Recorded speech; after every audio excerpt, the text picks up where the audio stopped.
Welcome again the class of online. The topic is related to the chapter 2 history, nationalism in India.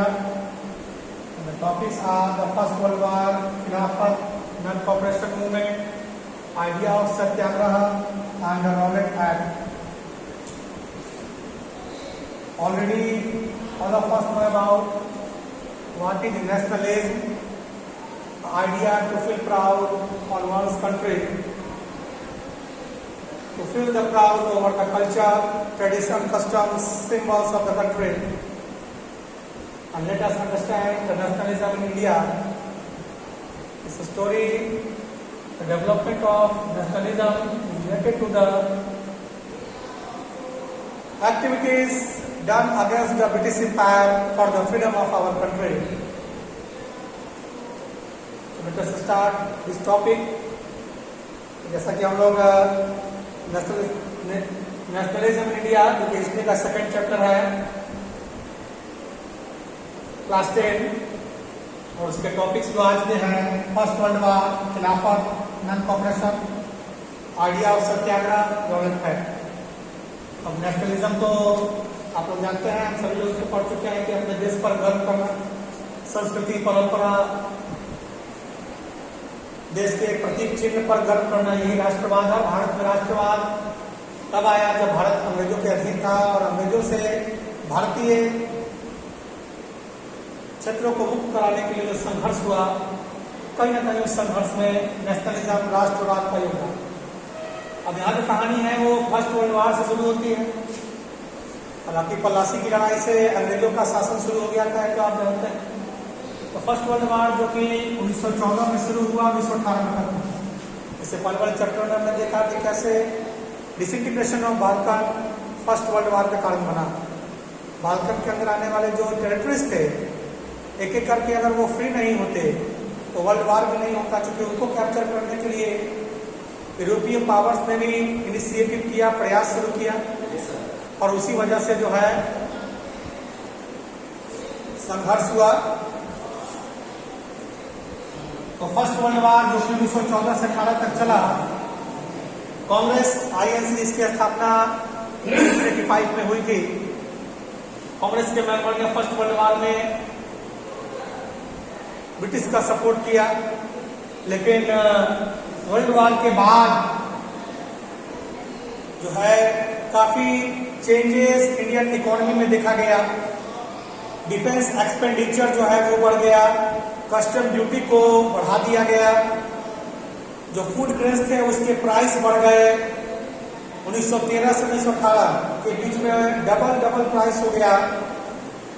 वहीं पर गांव वालों की बात करें तो उनको जबरन सेना में शामिल किया गया, that is the forceful recruitment conscription. ऐसा फ्रेंच आर्मी में भी नेपोलियन के समय हुआ था। तो ऐसा फोर्सफुल कॉन्स्क्रिप्शन जो है वो किया गया फर्स्ट वर्ल्ड वॉर के दौरान। कहीं न कहीं जो इंडियंस थे वो ब्रिटिशर्स की इन एक्टिविटीज से काफी नाराज थे। 1918 से 1919 के बीच और 1920 से 21 के बीच में क्रॉप फेलर हुआ इंडिया के कई पार्ट्स में, और क्रॉप फेलर का कंडीशन ये रहा कि फूड शॉर्टेज का प्रॉब्लम इंडियंस के सामने है। वहीं दूसरी ओर इन्फ्लुएंजा नाम की बीमारी भी फैलने लगी और उसका इम्पैक्ट यह रहा कि कई लोगों को अपनी जान गंवानी पड़ी। लोगों को ऐसा लग रहा था कि वर्ल्ड वॉर खत्म होने के बाद उनका जो कंडीशन है वो उसमें कुछ सुधार होगा, पर ऐसा कुछ नहीं हुआ। वर्ल्ड वॉर समाप्त होने के बाद जो है रॉलेट एक्ट इंपोज कर दिया गया। यह एक ब्लैक एक्ट कहलाता है, ब्लैक एक्ट। क्योंकि इस एक्ट के तहत सस्पेक्ट को 2 ईयर इम्प्राइजनमेंट हो जाता, 2 साल की सजा हो जाती कोर्ट ट्रायल के बिना उस पर मुकदमा चलाए सीधा उसे सजा दी जाती। यह एक काला कानून था जो वर्ष 1919 में पास किया गया। इंडियंस जो फर्स्ट वर्ल्ड वॉर के दौरान काफी स्ट्रगल कर रहे थे और उनको ऐसा लग रहा था कि वर्ल्ड वॉर समाप्त होने के बाद उनका कंडीशन इंप्रूव होगा, ऐसा कुछ नहीं हुआ। इसके विपरीत 1919 में ब्लैक एक्ट ला दिया गया और इस एक्ट का इम्पैक्ट भी इंडियंस पर पड़ा। और इसका सबसे बड़ा असर इंडिया में जो था वो था जालियांवाला बाग। जालियांवाला बाग मैसेकर इंसिडेंट, जालियांवाला बाग हत्याकांड। लेकिन सबसे पहले हम फर्स्ट वर्ल्ड वार की चर्चा कर रहे हैं। तो फर्स्ट वर्ल्ड वार के दौरान जो कंडीशन था इकोनॉमिक और सोशल कंडीशन, वो आपका फर्स्ट क्वेश्चन होगा। और यह कंडीशन था कि डिफेंस एक्सपेंडिचर बढ़ चुका था, कस्टम ड्यूटी को बढ़ा दिया गया था, इनकम टैक्स इंट्रोड्यूस हो चुका था, फूड ग्रेन्स के प्राइसेस डबल हो चुके थे, फोर्सफुली विलेजर्स को आर्मीज में रिक्रूट किया जा रहा था, क्रॉप फेलियर का कंडीशन इंडिया के कई हिस्से में ऑब्जर्व किया जा रहा था, इन्फ्लुएंजा एपिडेमिक हो चुका था और इस कठिनाइयों की परिस्थिति को लोग फेस कर रहे थे। तो condition during first world war, condition during first world war, यह क्वेश्चन आपसे पूछा जा सकता है, इसका जवाब आप देंगे।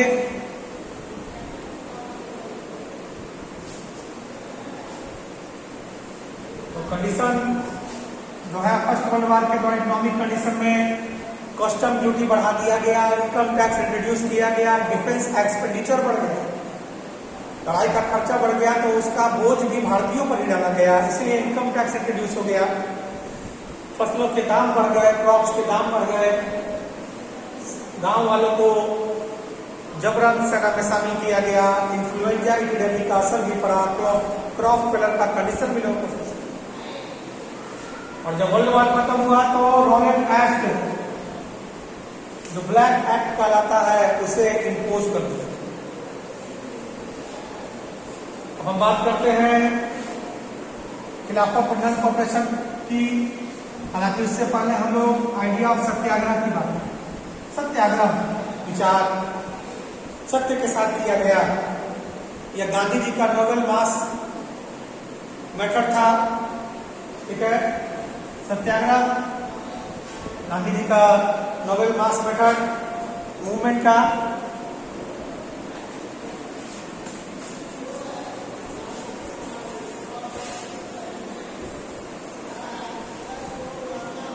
First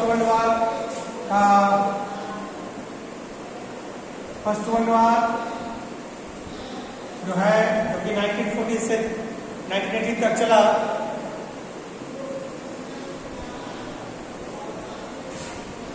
various problems of Indians,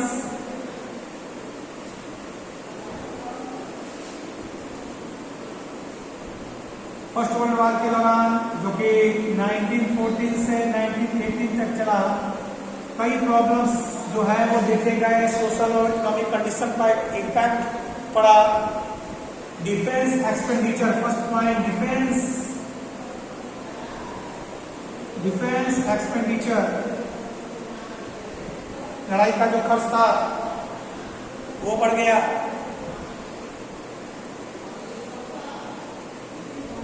ये आपका पॉइंट होगा, डिफेंस एक्सपेंडिचर। दूसरा जो पॉइंट है, कस्टम ड्यूटी रेज,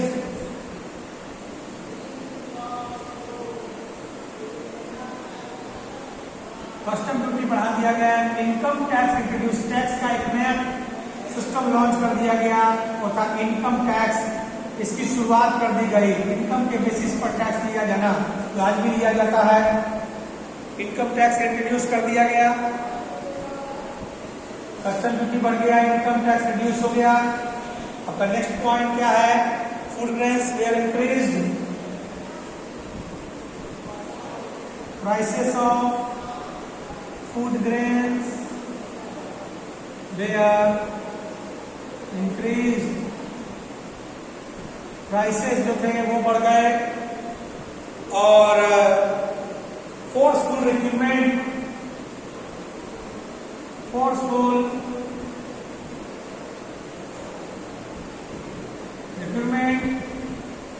इन आर्मी, इंडियंस को जबरन सेना में शामिल किया गया। फोर्सफुल रिक्रूटमेंट, ये सब कुछ प्रॉब्लम्स इंडियन के सामने थे और उनको ऐसा लग रहा था। Impact of influenza epidemic,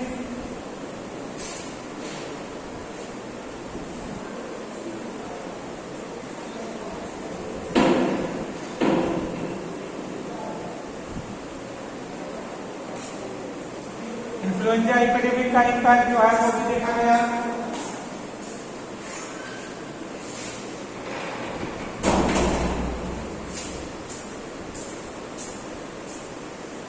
influenza की बीमारी, उसका भी असर देखा गया।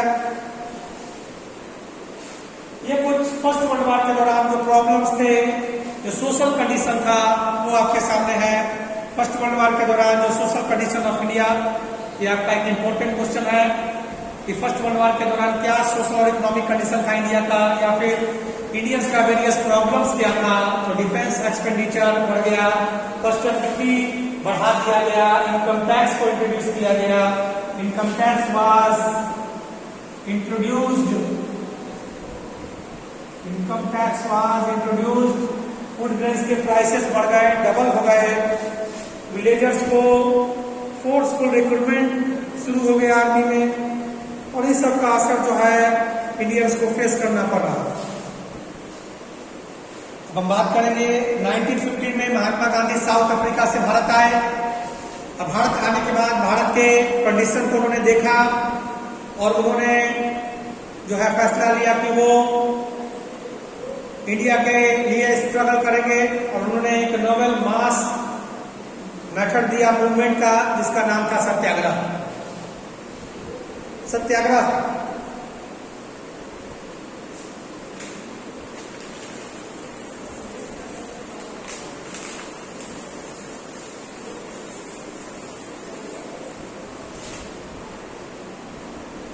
सत्याग्रह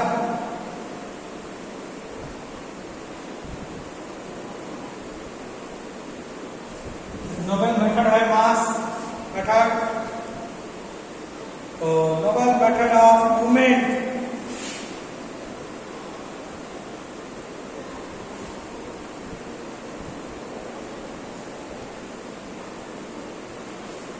बाय गांधी जी।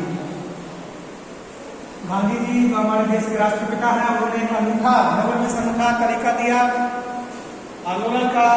एक अलग ही आंदोलन का तरीका, वो था सत्याग्रह। और जो है बेसिस, आधार क्या था, बेस ऑफ सत्याग्रह, सत्याग्रह का आधार दो ही था, एक ट्रुथ और एक नॉन वायलेंस, अहिंसा और सच्चाई, यह सत्याग्रह के आधार थे। ठीक है, गांधी जी का मानना था कि बिना, अगर मूवमेंट सच्चाई के साथ है तो बिना क्रोधित हुए, गुस्सा किए, क्या उग्र हुए, एग्रेशन उग्र हुए, सत्याग्रही अपने आंदोलन में सफल हो सकते हैं और उन्हें झुका सकते हैं जिसके खिलाफ सत्याग्रह हो रहा है। बेस जो था वो सत्याग्रह में ट्रुथ एंड वायलेंस, और गांधी जी का कहना था कि बिना एग्रेसिव हुए सत्याग्रही बैटल विन कर सकते हैं। तो non violence, conscience of oppressor, उसकी आत्मा को टच कर सकते हैं, शोषणकर्ता की आत्मा को छू सकते हैं। यह था तरीका सत्याग्रह। और सत्याग्रह का इस्तेमाल करके महात्मा गांधी ने 3 जो है लोकल मूवमेंट्स,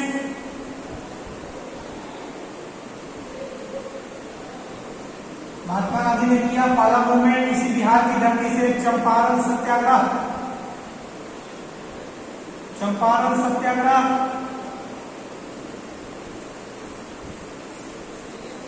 इसी बिहार की धरती से महात्मा गांधी ने 1917 में चंपारण सत्याग्रह किया। महात्मा गांधी का 3 लोकल मूवमेंट। दूसरा उन्होंने उसी साल गुजरात के खेड़ा में किया, खेड़ा मूवमेंट।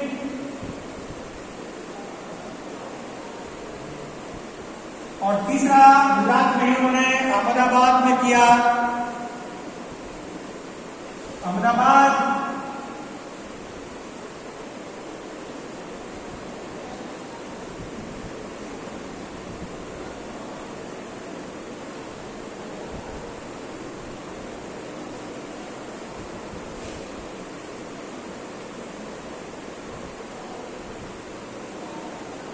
1918 में नेक्स्ट ईयर अहमदाबाद में उन्होंने मूवमेंट किया और तीनों ही मूवमेंट सक्सेसफुल रहा। तीनों ही मूवमेंट महात्मा गांधी का सक्सेसफुल रहा।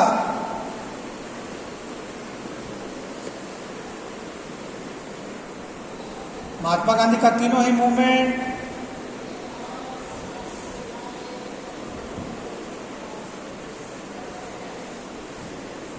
सक्सेसफुल रहा। चंपारण सत्याग्रह जो है वो नील की खेती के खिलाफ थी बिहार के किसानों के लिए। वहीं खेड़ा में फूड शॉर्टेज की वजह से और प्लेग एपिडेमिक की वजह से किसान लैंड रेवेन्यू देने में असमर्थ थे, टैक्स पेमेंट करने में असमर्थ थे, तो उनके लिए महात्मा गांधी ने खेड़ा मूवमेंट किया। वहीं मिल वर्कर का जो मिजरेबल कंडीशन था उसके अगेंस्ट में महात्मा गांधी ने अहमदाबाद में जो है सत्याग्रह किया और तीनों ही मूवमेंट महात्मा गांधी का सक्सेसफुल। महात्मा गांधी का तीनों लोकल मूवमेंट सक्सेसफुल रहा और अपने इस सक्सेस से उत्साहित होकर महात्मा गांधी ने पहला नेशन वाइड मूवमेंट किया, वह था रॉलेट सत्याग्रह। रॉलेट एक्ट के अगेंस्ट में महात्मा गांधी ने पहला नेशन वाइड मूवमेंट किया, वह था रॉलेट सत्याग्रह। तो चंपारण सत्याग्रह, खेड़ा मूवमेंट और अहमदाबाद, यह तीन मूवमेंट महात्मा गांधी ने किया। नील के ऑपरेटिंग सिस्टम के अगेंस्ट में चंपारण में तो मिजरेबल कंडीशन जो फार्मर्स का था वो क्रॉप फेलियर के कंडीशन को फेस कर रहे थे। इसके अलावा प्लेग एपिडेमिक के शिकार भी थे, वो टैक्स पे नहीं कर पा रहे थे, राजस्व देना उनके लिए संभव नहीं था और रेवेन्यू रिवीजन चाहते थे, इसलिए महात्मा गांधी ने उनके सपोर्ट में मूवमेंट किया।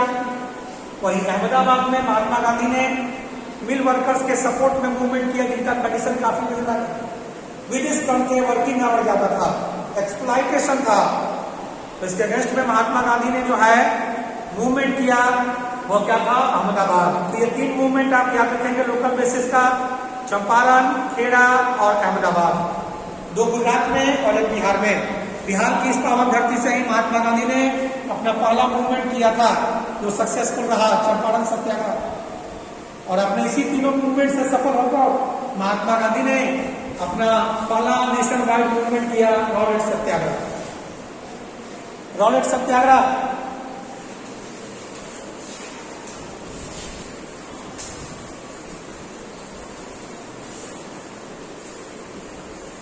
आप लोग अपना फेयर नोटबुक कंप्लीट करते रहे, फेयर नोटबुक में नोट्स कंप्लीट होता रहे।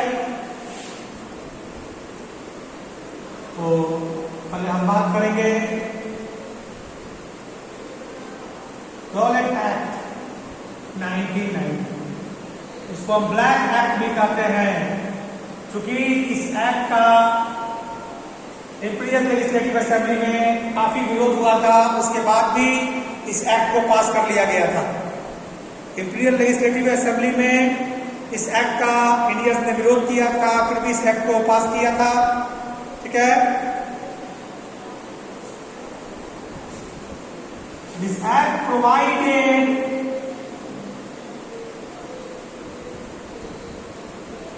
power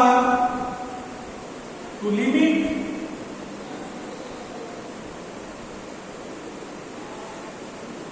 power to the British government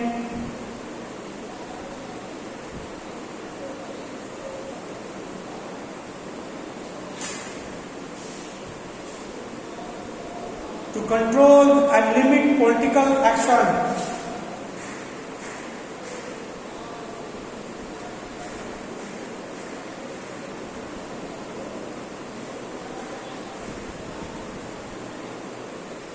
To control and limit political action and political prisoner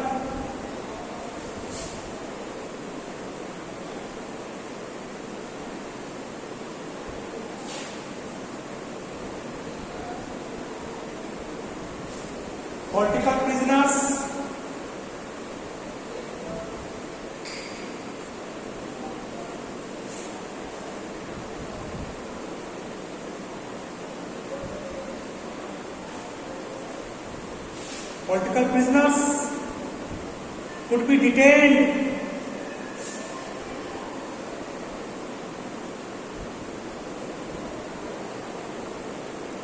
in prison. राजनीतिक तौर से प्रिजनर्स लोगों को प्रिजन में, जेल में रखा जा सकता है for 2 years without court trial.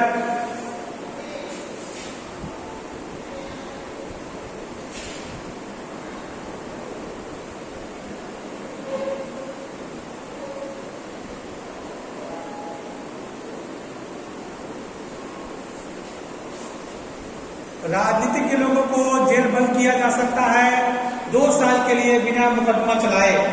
ये सबसे बड़ा जो है भारतीयों के साथ अन्याय वाला कानून था और इसीलिए इसे ब्लैक एक्ट कहा जाता है, क्योंकि यहाँ पर कोर्ट में अपील करने का राइट नहीं था।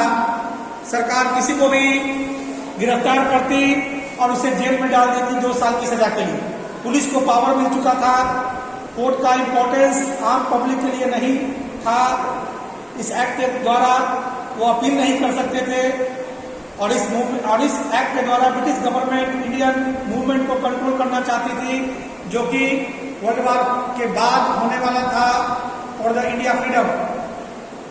इसलिए इस एक्ट को इंट्रोड्यूस करके इंडियन डिमांड्स को कुचलने का प्रयास किया था और इसी कानून के खिलाफ महात्मा गांधी ने अपना फेमस नेशन वाइड मूवमेंट किया, रॉलेट सत्याग्रह।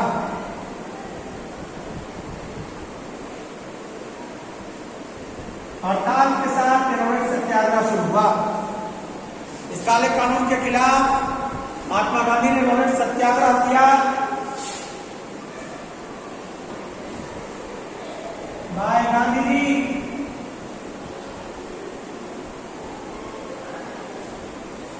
अपने लोकल मूवमेंट के सक्सेस से उत्साहित होकर महात्मा गांधी ने इस ब्लैक एक्ट के अगेंस्ट में एक बड़ा मूवमेंट किया और उसी को कहा जाता है रॉलेट सत्याग्रह। यह सत्याग्रह 6 अप्रैल 1919 को शुरू हुआ। हड़ताल के साथ स्टार्टेड विथ हड़ताल।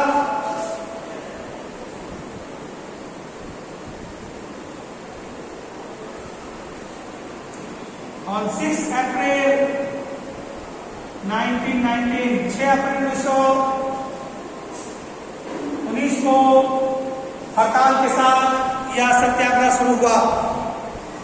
रैलीज की गई शहरों में, वर्कर्स रेलवे वर्कशॉप में हड़ताल पर चले गए, बाजारें बंद हो गई। ब्रिटिश गवर्नमेंट ने इस सत्याग्रह को कुचलने के लिए अपना प्रयास शुरू कर दिया और जो है सत्याग्रहियों को गिरफ्तार किया जाने लगा। महात्मा गांधी को दिल्ली आने से रोक दिया गया।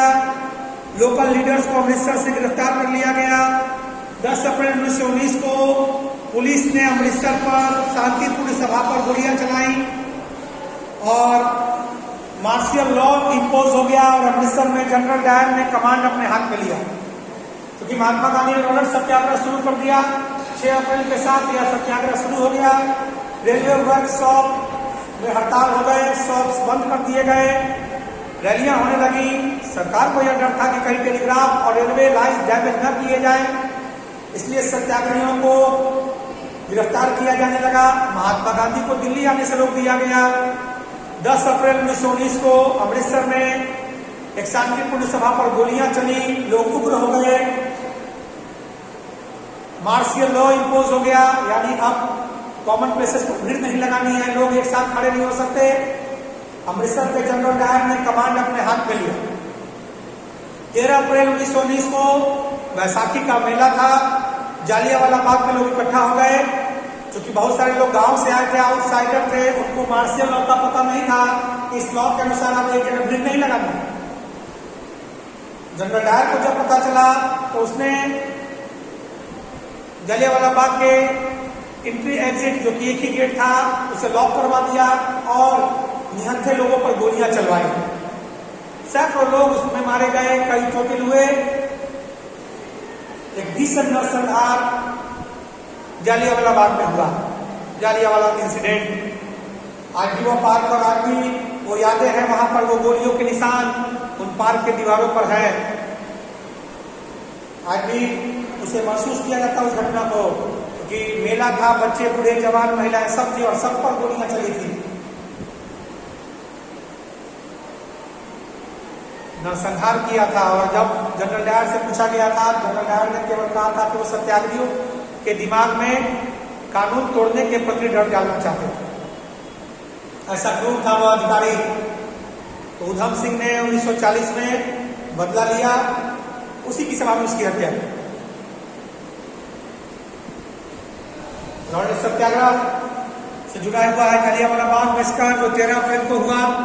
बैसाखी का मेला, लोग इकट्ठा हुए और जनरल डायर ने ओपन फायर करके निर्दोष लोगों की हत्या की, निर्मम हत्या की।